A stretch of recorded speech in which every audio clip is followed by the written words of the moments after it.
Donc l'esprit continue, il y a certains qui l'incarnent, mais il n'y a pas de lieu fixe comme l'avait Joe. C'est pour ça que je dis cet esprit de recherche spontanée qui ne s'inscrit pas dans l'académisme. C'est ça aussi l'héritage. Se laisser libre sa création, c'est ça, c'est ça l'héritage de Joe. C'est-à-dire que l'art est un mode d'expression. Ce n'est pas de l'académisme, ce ne sont pas les règles qu'il faut suivre, mais il faut suivre son instinct, il faut suivre son inspiration, il faut appliquer selon le support ce que l'on cherche à communiquer. C'est ça qui était le credo, effectivement, de Agit Art, où il n'y a pas de contrainte, où il n'y a pas de censure. Et c'était ça, je crois que l'héritage, ce patrimoine existe effectivement chez certains qui ont connu peut-être un peu la fin de Agitat, parce qu'étant beaucoup plus jeune que les créateurs de Agitart, mais ils en ont gardé l'esprit, ils en ont gardé l'esthétique, ils en ont gardé aussi une manière d'aborder les arts.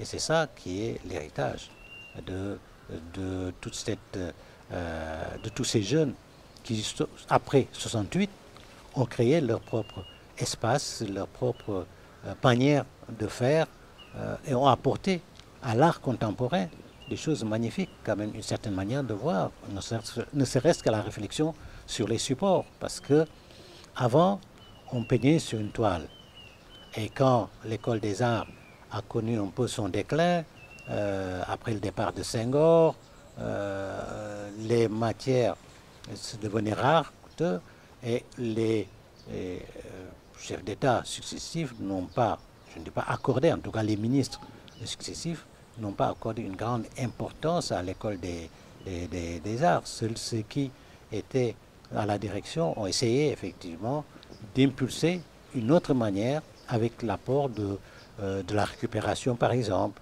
en peignant aussi sur d'autres supports qui n'étaient pas des supports nobles comme on le dit, mais qui étaient des supports d'expression tout simplement. En cherchant aussi également des matériaux. On a pris la boue, on a pris du café, etc., pour essayer, tenter à la place de la peinture ou du pinceau, tout simplement.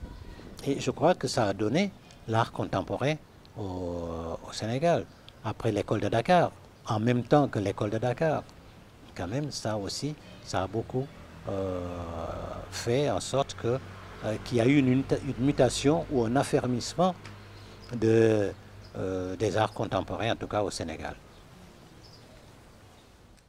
Écoute, c'est Baba Diop, je suis journaliste, critique de cinéma et formateur aussi en 7e art. Ben, c'était le lieu, le 17 rue Jules Ferry, c'était, disons, un lieu, un espace de rencontre, un lieu aussi d'exposition à ciel ouvert, un lieu où vraiment toute la gente, en tout cas tous ceux qui s'intéressaient à l'art, passaient, bon, s'asseyaient, parfois on ne retrouvait pas le propriétaire qui était Joe, mais on y laissait une empreinte. Et c'est un lieu qui reflétait la vie et la philosophie même de Joe. Parce que quand on y entrait, il y avait déjà là des expositions, mais qui étaient des expositions éphémères.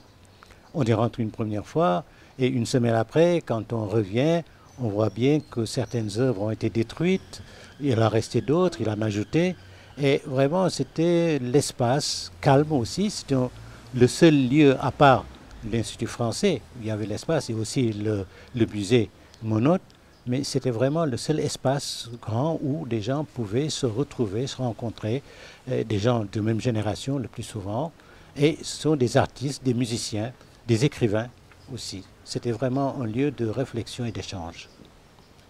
Nous avons tous été peinés de voir que on avait racheté d'abord le lieu, qu'on avait détruit le lieu, donc ça veut dire effacement de la mémoire. On avait coupé des arbres, quand même qui abritaient toutes nos discussions et qui recueillaient aussi nos pensées. C'était vraiment très triste. Moi, la dernière fois que j'ai vu Joe, il n'était pas dans cette cour, il était à côté, mais il m'était difficile même de jeter un coup d'œil dans cet espace qui a rassemblé quand même des artistes plasticiens, des réalisateurs, des écrivains, ou tout simplement des gens qui connaissaient le lieu, qui connaissaient Joe et qui venaient s'y asseoir. Mais aussi, c'est un lieu de rencontre des Agit Art. Agit Art, c'était quoi? C'était le contre-système. C'était une autre manière de voir, c'était l'absence de classicisme. C'était le lieu où on s'inspirait, où le lieu d'expression, de l'inspiration qui n'était pas du tout académique. Et c'était ça, c'était un mélange de spontanéité, de réflexion, d'essais, d'ateliers, de découvertes aussi. Et c'est vraiment ce bouillonnement qui faisait ce lieu. La marge pour certains qui étaient dans le conventionnel, mais un lieu nourricier pour ceux qui ne l'étaient pas, qui venaient aussi chercher de l'inspiration. C'était un lieu de plusieurs mémoires en fait. Parce qu'avant cela, il y avait un restaurant, le lieu était un lieu de restauration. Donc je veux dire que la mémoire culinaire donc, du Sénégal s'y côtoyait. Ensuite, c'est Jo qui l'a effectivement investi comme lieu de création de ses œuvres, mais aussi comme lieu de rencontre. Là aussi, effacement de deux mémoires. Il y a aussi les espèces végétales, ce caoutchoutier qui était là, ce baobab, ce benténier aussi qui est là.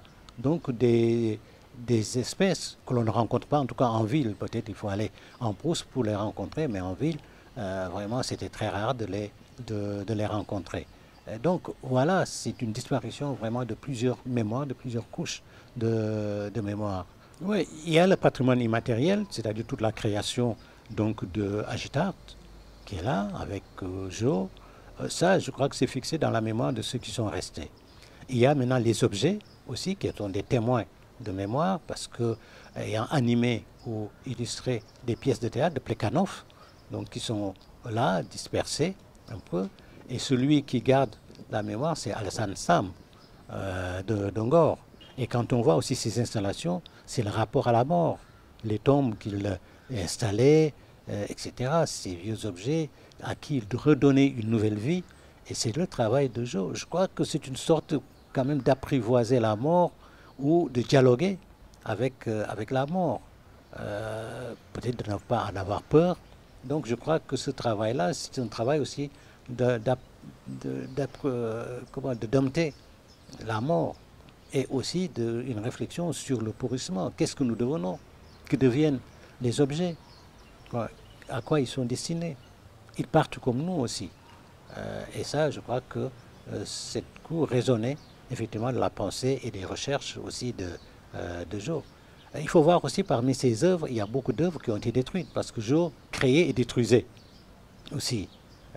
Et ça aussi, bon, sauf les œuvres qui ont été rares qu'il a données, qui sont sauvegardées, mais pour beaucoup de ses œuvres aussi, il les a détruites.